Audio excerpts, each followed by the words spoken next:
महाराष्ट्रातील ताज्या घडामोडी पाहण्यासाठी आजच आपल्या न्यूज 15 मराठी या चॅनलला यूट्यूबवर सबस्क्राईब करा. तसेच इंस्टाग्राम आणि ट्विटरवर फॉलो करायला विसरू नका. न्यूज 15 मराठी, आवाज जनसामान्यांचा. दिल्ली येथे नुकत्याच संपन्न झालेल्या विधानसभा निवडणुकीत भारतीय जनता पक्षाला घवघवीत यश प्राप्त होऊन एक हाती सत्ता आल्याबद्दल हिंगोली शहर भाजपातर्फे आज दिनांक 8 फेब्रुवारी रोजी गांधी चौक येथे ढोल ताशांच्या गजरात फटाके फोडून आणि पेढे वाटून आनंद व्यक्त करण्यात आला.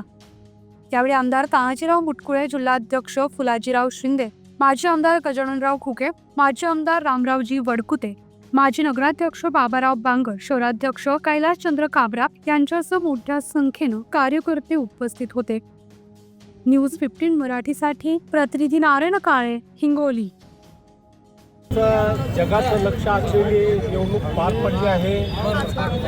संपूर्ण हिंदुस्थानभर भारतीय जनता पार्टीची सत्ता असायची. देशावर सुद्धा मोदी साहेबांचं सरकार असायचं आणि आमचा हात असलेलं दिल्ली, या दिल्लीत आमच्या विरोधाचं सरकार असायचं. याचं दुःख आम्हा सर्व कार्यकर्त्यांना असायचं.